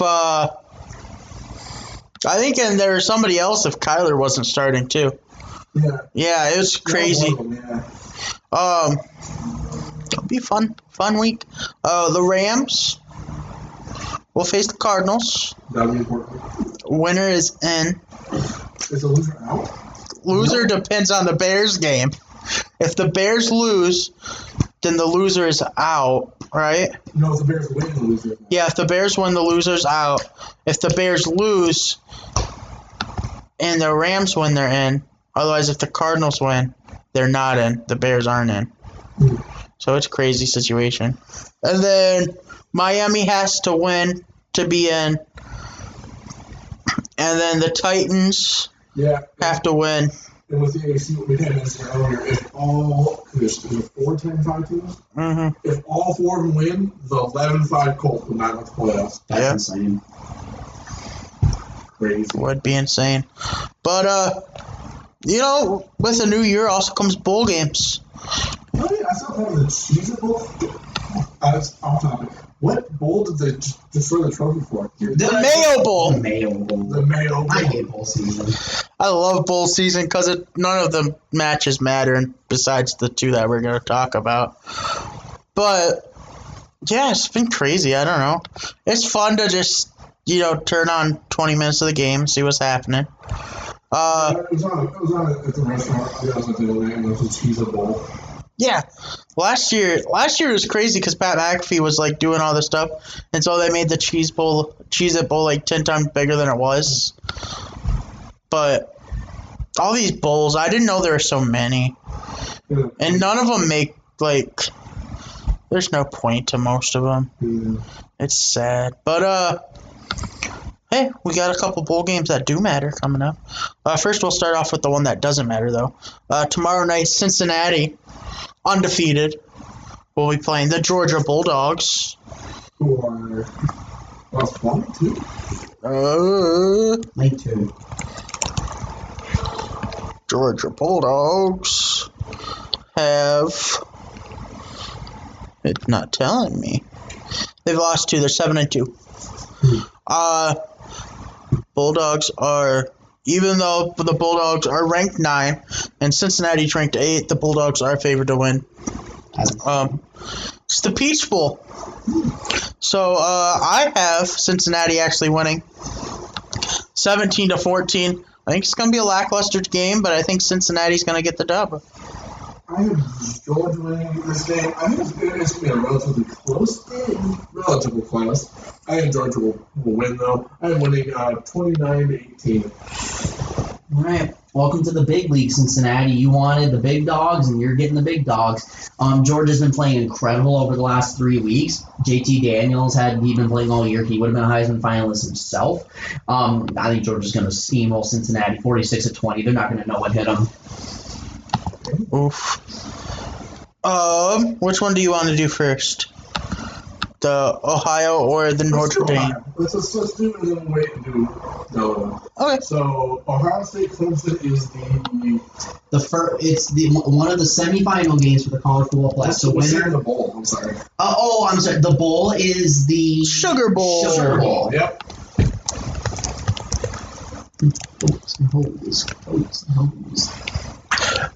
But yeah, I'm excited for this game because I think this is probably gonna be more exciting than other. Yes. Yeah. Yeah. And originally I was out on Ohio State. I thought Clemson was gonna run away with it. I changed my mind, guys. I think that Ohio State will get the upset. Is it an upset? Yep, it is an upset. Clemson is favored to win this game. Clemson is favored. Yep. They are the 2 seed. I think the 3 seed. Dabo Swinney's been talking a lot of shit about the Ohio State Buckeyes. Yeah. Not even ranking them in the top 10. I think it's just going to build fire for Ohio State. Oh, yeah. Ohio State's going to be healthy. They're going to be ready to go. And they're going to get the dub 32-28. I have this being a close game, too. I think Ohio State's going to come out swinging. But I think I have Clemson winning. Trevor Lawrence is going to come in clutch, and he's going to outduel Justin Fields, and he's going to win 38-35. Justin Fields plays bad. He plays bad on purpose, so he doesn't go to the Jags. No, I'm just kidding. That would be amazing. No, he throws 5 interceptions or something. Yeah, no shit. Clemson's a superior team. Trevor Lawrence is the superior quarterback. Clemson will win by arm and legs of Trevor Lawrence, 34-28. It should be a fun little game. All right, now the less exciting. Oh my god. College playoff game. The Rose Bowl. Dallas. Yeah, right. What? Texas. It's usually in Pasadena, California every year. Big difference. Yeah, California is in lockdown. Which Texas probably should be too, but Rowan's there. Notre Dame, Alabama. Oh, it's sad, but Rowan's there. AEW. Right. Notre Dame, Alabama. It's not gonna be a game, but I have it being a game just because I want it to be a game. That's why. Because I know it's not going to be a game. It's going to be like 52-12 or something. But I have it closer. I think it's going to be 38-27. And I think Alabama is going to go to the championship and probably win it. My score is closer to that score you just brought out, 52-12. I think Bama is going to run away against Notre Dame. I think Notre Dame will be able to put up some points early, though, before they get blown out. I have Bama winning 48-21. Alabama will win this game. By how many points? A lot. 30? 40? 50? 50 points. Really? No, Alabama legitimately has a chance to win by 50-plus points, and I'm not even just saying that. Notre Dame is obviously a good team in their own right, but Alabama is on another level. I saw what they did to Florida. I saw what Clemson did to Notre Dame. I'm closing my eyes with that because I want a good football game, Noah. I don't want you to be disappointed when it's not. This game will be over by the first quarter. This Alabama offense is way too explosive. How many points is that game score? 7? 3? Maybe. I say maximum Notre Dame scores 10 points. So you think like 60-10 or 57-7? If I had to throw a score out there, I'll say 55-10. Okay. Jeez. 55-10. That'll, you know what? Yeah, I'll put that score down. That is insane. 55-10. It's gonna be disastrous. It's gonna be bad. That is crazy as hell. Let's see. I just threw like a perfectly fucking good sandwich. Just threw it on the ground. I saw that. That pissed me off. Planet Fitness, what a fake gym. I'm not Planet Fitness. It's a nice gym. But I've been there. I had it. I also have Planet Fitness. They have pizza. They don't encourage me. They did when I had their gym membership. They didn't encourage me to go. But when it was pizza night, I'd get emails about it. Like, they encouraged me to go eat, but not, I don't know. Well, because it has to get you there. Like, well, you're already here. Right. Treadmill's open. Right. That's fair. It's crazy. I don't know. I don't know why I have a thing against Planet Fitness, but I do. I like it because gyms are expensive. Yeah, that's true. $10 to go to the gym, and it's not even a bad gym. It's not as crowded. I remember when I was looking for a gym, I went to one, it was kind of by my house, and they're like, yeah, it's probably like $600 for the year. I'm like, $600? That's what? Expensive. I only pay $10 a month. It's the exact same equipment. What do you mean? Right. It's a treadmill. I can go buy a treadmill for $600. Yeah. $600 for a year. It's ridiculous. Let's go run up some stairs. And they wonder why America's obese. Yeah, that's a good point to bring up. I don't know. I'm getting a Great Life membership. I'm pretty excited about that. That's going to be fun. Play basketball. The golf thing? Half off the golf thing. Great shots. I love great shots. Is it expensive? No, we're completely off top. Not at night. At night it's expensive. It's like $36 a bay. But even then, an hour. But even then, if you split it between 3 people, that's. Oh, it's not per person? No, it's as per bay. But during the day before 4 o'clock, it's $18 an hour. And so if you have 4 or 5 people, it's like $3 a person. Yeah, I like that. It's awesome. I love it. We should go sometime. Deal. Anyway, back to football. We did college football. Yeah. Final week of the NFL's going around. We kind of talked about the important games. Right. Pickups. Dolphins, Bills. AFC East. This division, now with not Tom Brady there, is up for grabs these next couple of years. We've got to see who's going to be the new powerhouse here. Is it going to be Tua and the Dolphins, or Justin Fields and the Dolphins? Or is it going to be Josh Allen and the Bills? I have the answer. It'll be Josh Allen and the Bills. Here's what is going to happen. I think so too. Buffalo is going to run. They're going to get up big on Miami. Tua's going to play bad. They're going to bench him. But Fitzpatrick leads the comeback a little too late. 27-20, Buffalo Bills. Bills Mafia gets a win. Very similar score. I would not be surprised if that is the narrative of the game. I have 28-21 Bills. Oh. I have the Dolphins winning 28-26, similar to last week, but they don't necessarily need to win to get in. Face magic, complete secret. Good. But if they lose, if the Ravens, the Browns, the Titans, or the Colts lose, they will also get into the playoffs. So let's just hope that Baltimore loses or Cleveland. We don't want Cleveland to lose necessarily. Or Cleveland is playing a team known as the Pittsburgh Steelers. We already talked about the Pittsburgh Steelers. Hopefully, Mason Rudolph playing. They're benching half their starters on defense. I mean, granted, if you bench your starting receivers for the Steelers, it won't matter because they're not good anyways. But oh yeah, Myles Garrett is gonna kill him. I am predicting that Myles Garrett or that Mason Rudolph gets injured in the first half of the football game. Yeah. I think they're gonna have Myles Garrett on the defensive line just to kill him. Who's the sense guy? Duck Hodges. Oh yeah. Quack quack. Which you can argue Duck Hodges is better than Mason Rudolph anyways, so I mean. Right. That's the problem. They could get like a Jacoby or something. That'd be different, but yeah, I'm excited for that. So next we got big game for Mitch Trubisky. If Mitch wins this football game, I think Mitch Trubisky will get an extension.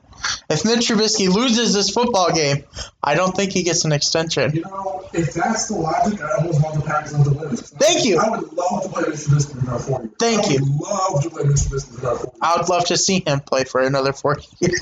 I don't want them to go get Justin Fields or anybody. I want Mitch Trubisky in that stadium. I want to play Mitch Trubisky 8 more times. Yes.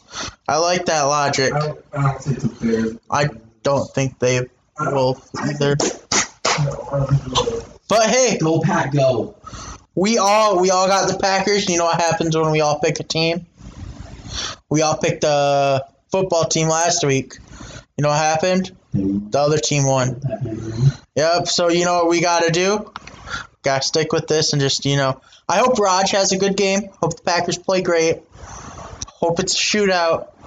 But I got the Packers. I mean, I have 32-27 just because I'm holding out hope for Mitch Trubisky. But realistically, David Montgomery also very, very good. Yeah, very good. But we held Derrick Henry to under 100 rushing yards, and David Montgomery is not better than Derrick Henry. This is fact. That's true.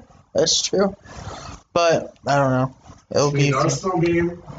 It's gonna be snowing in Soldier Field. We're gonna get the sauce, AJ Dillon, out there with his thick ass legs. He's gonna run for another 100 yards. I have the Packers kind of dominating the Bears here. I think Packers are gonna go out. They're gonna score 28 points in the first half, and then they're gonna throw in Tim Boyle, our backup, and I still the Packers winning 31-17. Tim Boyle. Can't we see any Jordan Love this year? From? I don't know. We've had Tim Boyle for a couple of years. Tim Boyle actually low-key a good backup. Like I rather like Tim Boyle than like a lot of other backups. Eastern Kentucky and Connecticut. I think it would. He's only 26. I thought Tim Boyle was a lot older. He was an undrafted free agent in 2018. So no, That's awesome. I think I like Tim Boyle. I think he's a good backup. I love that he tries to get an extra yard when he kneels the football game kneels at the end of every football game, so he doesn't have a negative yard stat. That's my favorite part about him.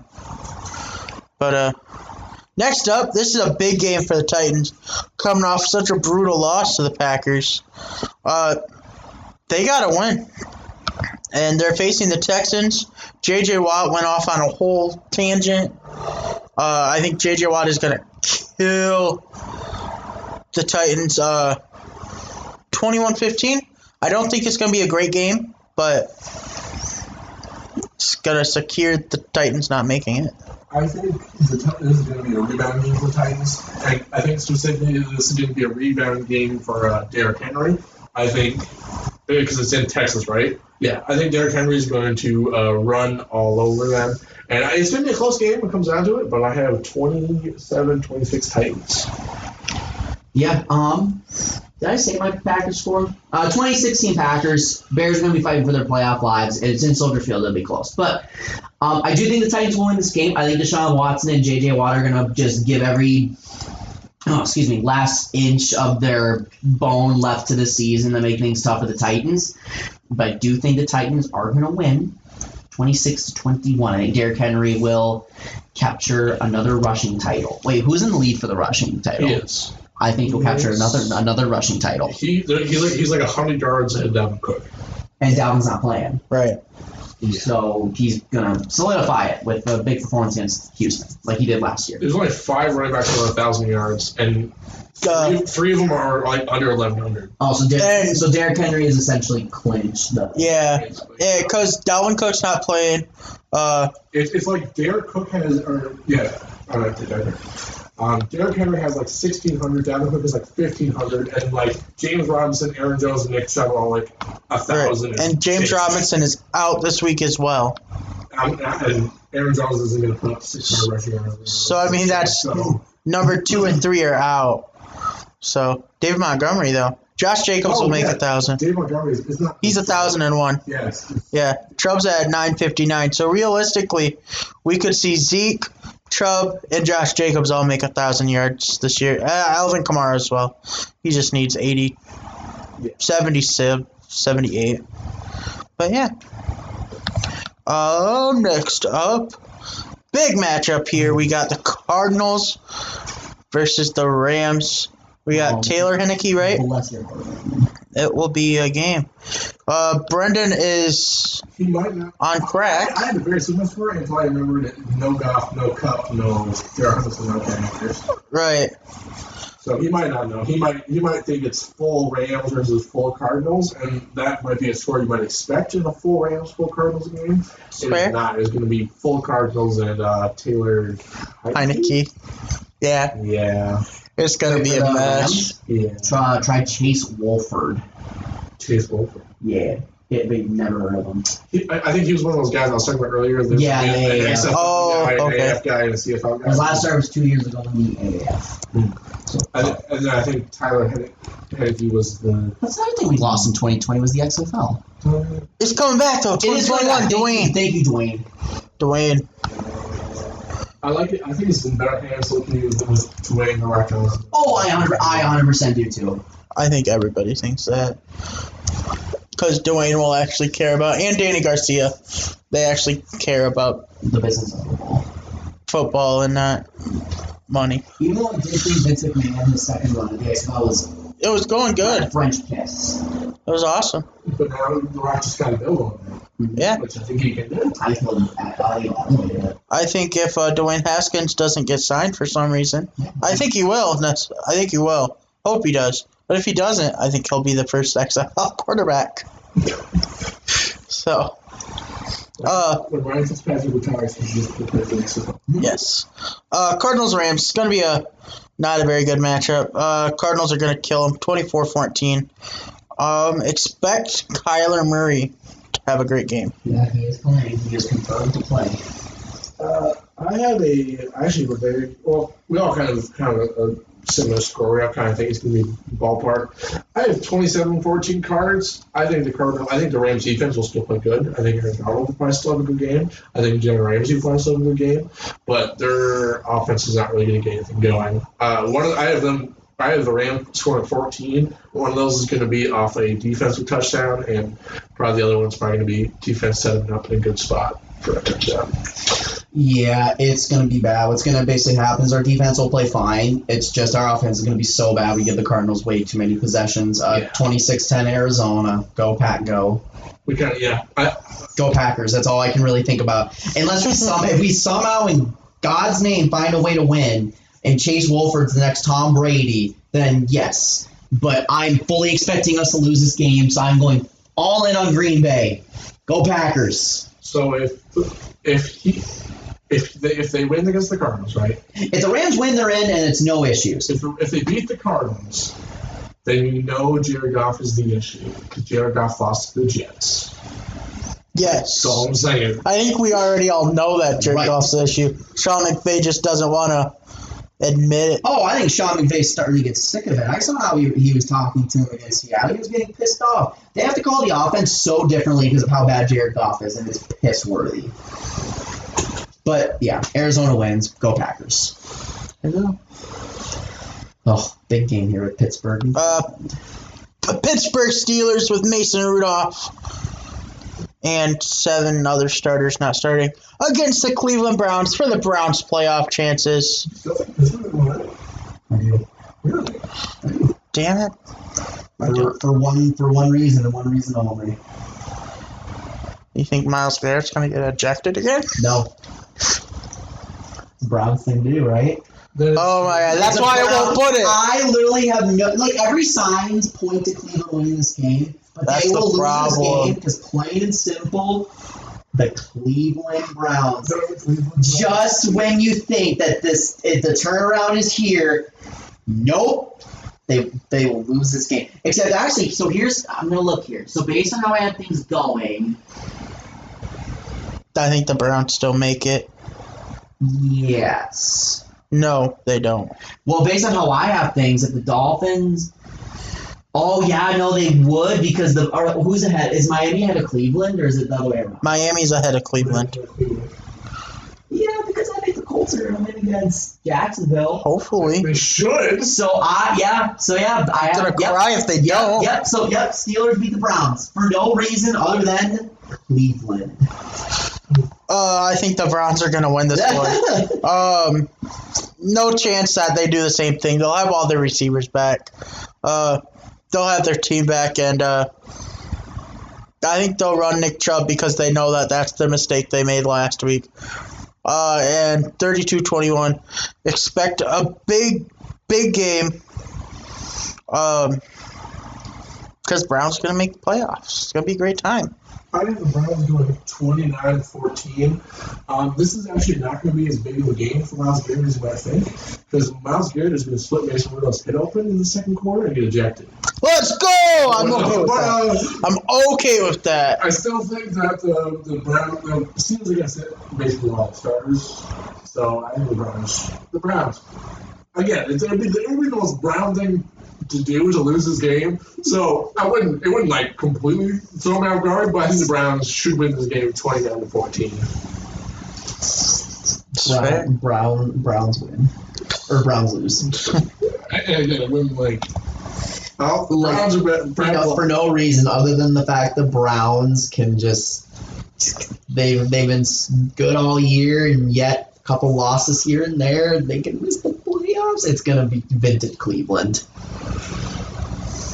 And then the last two games is the NFC East. Oh, yeah, this is a twofer right here. The division comes down to these two games. Literally 3 teams can win this division this week. It's kind of crazy. Again, imagine if you're the one team that can't clinch it at Philadelphia. I have a guy, one of my friends at work is an Eagles fan, too. You know what's crazy? Because even after this week, the Giants could end up finishing last place. Yeah. And yet Philadelphia can't clinch the division. It's so bizarre. The Giants could win the division or get like the number 4 pick. The third overall pick. The third overall pick of the draft. Anyway, I don't think I've ever had, at least I might not remember, where it's come down to 3 teams on week 17 for the let alone a team can go 6-10 and win the division. Yeah. What do you think about football team getting the finals or the final game of 2020? I think it's fun. The final game of the season, I guess. Actually, no, I would not have swapped out because here's the thing. There's going to be so much. Because if you would have done it for Cowboys-Giants and then Washington wins earlier in the day, then none of it matters. That's true. So you have to That's what I was thinking. You have to do Washington because then the suspense is all there. I would have done Cardinals-Rams. I would not have because with all the injuries that they would have been fucking. I don't think this is going to be. Bills might have been Yeah. Now, you got to have playoff implications on Sunday night. I am for Washington-Philadelphia. It's going to be a shit show of a game, but I'm for it. I'm going to watch it. I'm excited. Let's do the first game, though. So if the football team loses, either one of these two teams will win the division. And that is the Andy Dalton Cowboys or the Daniel Jones. I saw Daniel Jones was a 10% sack rate. For the day. That's ridiculous. 10% of the time? What? I don't know. Crazy. That's crazy. That's fine. What? 10%? Daniel Jones is just that goated. I have the Cowboys winning this game. Oh. Well, all except for Brendan. Uh-oh. I think Andy Dalton is going to play better than Daniel Jones, and that's going to be the deciding factor. Close game, though, 21-20 Cowboys. But I think the Cowboys are just slightly better of a team than the Giants. Yeah, Cowboys are hot right now. Andy Dalton's playing like vintage Andy Dalton, and Cowboys get a weird win and a weird score, 23-17, so it's going to be close. Giants' defense is legit, but I think that the Cowboys are going to win this game, and it all comes down to Washington, Philly. No, you don't. Oh my God. That's so sad. I think Zeke Elliott is going to have a good game this week. Hasn't necessarily been the same Zeke that we've seen, but I think he's starting to come back to being a little okay. 28-21 Cowboys. It's gonna be close. Oh, I have it too, damn it. Eagles football team. Alex Smith isn't going to play, is he? I really want him to. I think. Let's see if Alex Smith has practiced today. Let's see how Alex Smith is doing. He sits out practice. Oh, apparently he was planned that he sits out practice today. He's a plan in place to help him progress enough so he can play in Washington season finale Philadelphia. Oh. According to ESPN, early today at 4 o'clock. So Alex Smith will probably play. The plan is to progress him enough to be able to play. So maybe. Ron Rivera was also not worried about playing Alex Smith today, which would change things a bit. So is that the consensus that Washington is playing? Ron Rivera said this today. He'll get some opportunities and we want to see some improvement going forward. If not, we'll make sure Taylor is getting as much work as he can right now. You're like, that's not enough Rivera for me. once said again, because of Smith's experience and knowledge of the offense, he could play without practicing during the week. Scores. That's how much of a shit show this division is. Yeah. And I think it depends on whether Alex Smith plays or not. I'm going on I don't think Alex Smith will play, and so I have the Eagles winning 27-20. But if Alex Smith does play, then I expect the football team to win the one. Yeah, that's how I do it. If Alex Smith plays, Washington wins. If they don't, Eagles win. Taylor Heineke's only other NFL start was in 2018 under Ron Rivera. Did they win? I have no idea.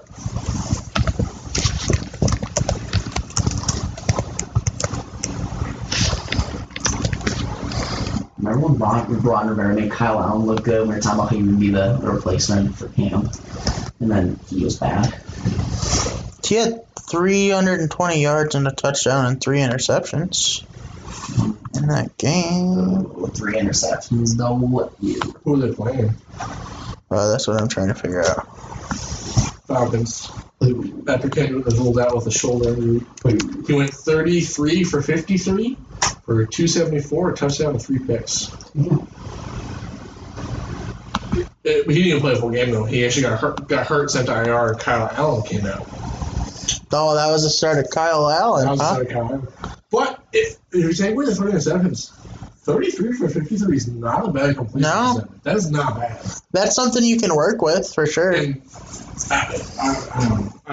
You just make a lot of short passes. Were the Falcons good in 2018?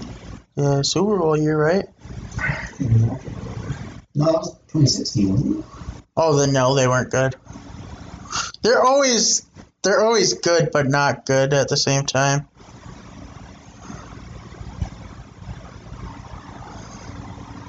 Oh, wait, last week when Bray Haskins was benched, he went 12 of 19 for 137 and a touchdown. Not bad. Oh, that's a good stat line. What was that almost 70% completion, a couple 100 and some yards and a touchdown? I don't know if it'll be enough, but they only got to beat the Eagles though. The Eagles turned it up a notch. Jalen Hurts. I say with Jalen Hurts, they feel some spark. Yeah, even though he's the football team's only good aspect of their defense, right? Right. So they just got to stop Jalen Hurts from running. They got to sack him a couple times. They just got to not turn the ball over. Is Antonio Gibson playing? That's my question, because he didn't play last week, did he? If Antonio Gibson plays, give him back as football team. I think Antonio Gibson. I think it hinges on. I think it does too, but I think they can still win if Alex Smith sits if Antonio Gibson plays. He's projected to play. All right, we'll go football team so they win the division. And because I don't want to see Dallas win the division. All right. But then Dallas would get a shitty draft pick. Right, and then they can rebuild for the future. But so I had the football team winning this NFC East showdown, 19-16. Boys, it's not going to be pretty. I hate that this is how we're ending the season. Right? Oh, I love it. I think it's so 2020. This year's been a shit show. Why not end it with a shit show division? I guess. It's amazing. I love it. I mean, it makes sense, but I just can't we get like a good game? I mean, is going to be a good game. There's a lot on the line. It's going to be a good game. It's just going to be ugly. It's going to be ugly.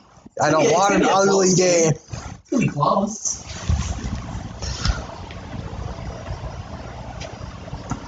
But yeah. That's week 17 for you. So based on all of our predictions, my final playoff teams are the Dolphins, the Colts. You get the Walkers. I have Titans winning the division. I have the Colts, and then I have the Dolphins, Colts, and who's my other playoff team? No, Browns got eliminated. Yeah. So it'd be the Dolphins. Tennessee. Who's that other wild card? Who's the 4th 10-5 team in the AFC?